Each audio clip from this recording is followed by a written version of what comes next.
20.000. Son algunos de los puntos fundamentales que vamos a tratar con el autor de este informe, el secretario técnico del Departamento de Políticas del Colegio Médico, Cristóbal Cuadrado. Cristóbal, muchas gracias por acompañarnos en el día de hoy. Gracias, Daniel, por la invitación. ¿Esto parte a raíz del proyecto de ley? ¿Es una respuesta del Colegio Médico específicamente a este proyecto de ley? En el contexto de la discusión de este proyecto de ley, la Mesa Directiva Nacional del Colegio Médico le pide a sus departamentos técnicos que preparen elementos e insumos para la discusión y para la toma de postura del colegio. Así que es algo que se desarrolla en los últimos meses en el contexto del avance de la discusión de esto en el Parlamento. Los médicos que recetan cannabis, por ejemplo, veíamos al doctor Cepeda en la nota, ¿están equivocados? La pregunta fundamental es ¿qué entendemos por recetar cannabis? ¿Sí? Cuando se habla de cannabis medicinal, muchas veces no se clarifica las diferentes formas de entregar un producto derivado a la cannabis.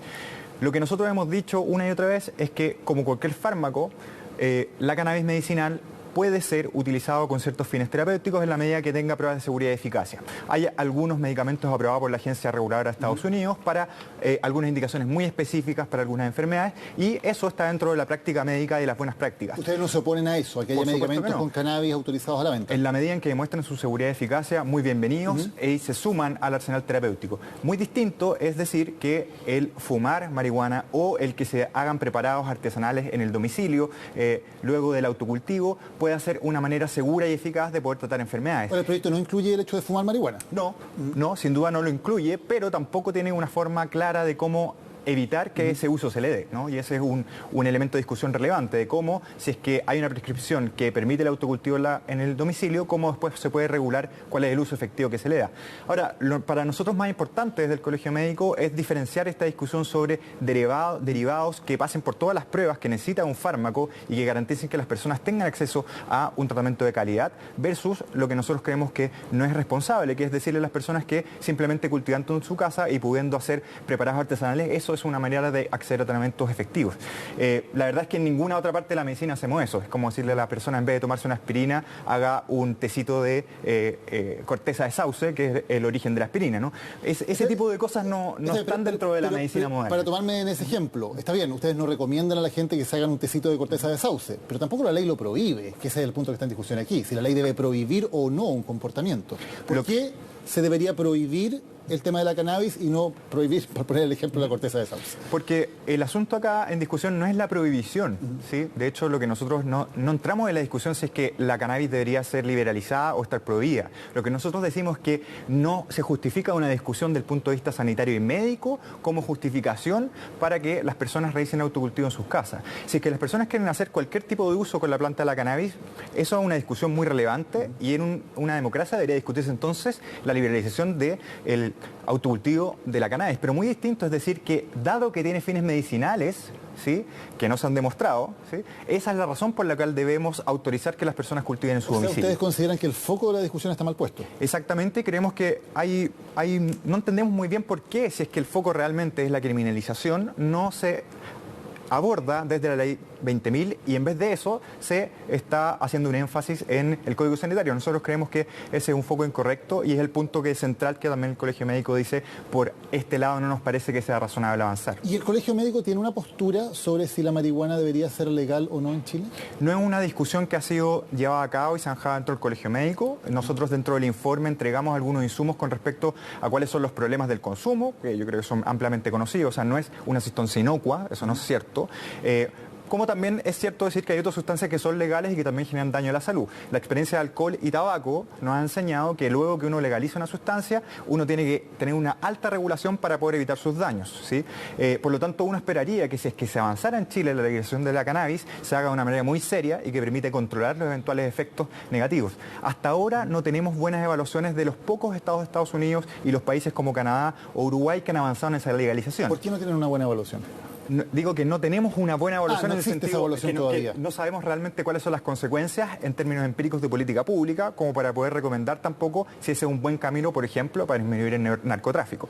Y yo creo que es una discusión muy relevante, pero insisto, no es el foco que está poniendo este proyecto de ley, y yo creo que hay que mover realmente y transparentar la discusión. O sea, la discusión realmente es, queremos liberalizar el consumo de cannabis, perfecto, pero entonces discutamos de eso y no ocupemos argumentos que muchas veces son falaces con respecto a que el poder cultivar en la casa es una estrategia que realmente puede garantizar acceso a tratamientos seguros para las personas. El concepto de cannabis medicinal o cannabis terapéutica, ¿es correcto? ¿Existe?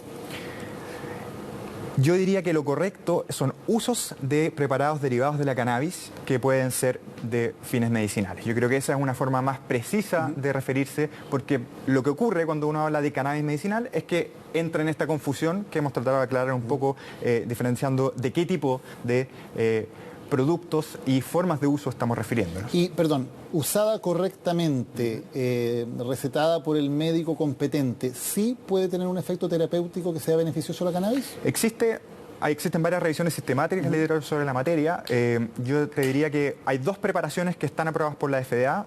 Hay un síndrome de epilepsias refractarias muy específico, para lo cual existe un preparado que utiliza solamente cannabidiol, que es una de las múltiples sustancias de la cannabis y que tiene alguna indicación.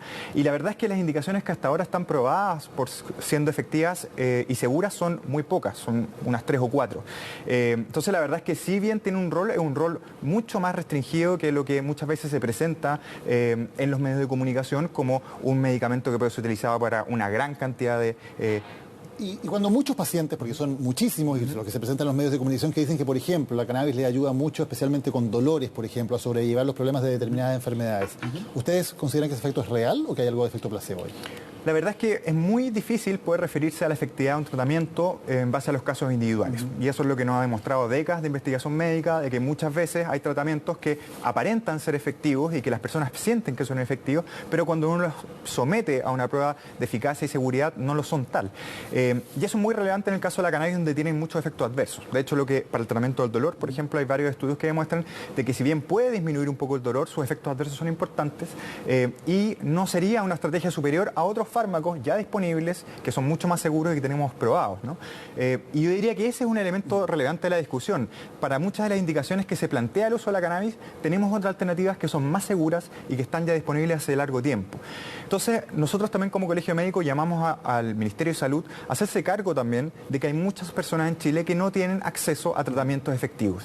Y eso lleva a que busquen otras alternativas. Hay una falencia del sistema de salud que hace que las personas se vean empujadas a buscar otras alternativas. Cristóbal, muchísimas gracias por habernos acompañado en 360. Gracias a ti, Daniel. Buenas noches. Vamos a revisar precisamente algo de lo que dice este proyecto de ley que tanta controversia está levantando.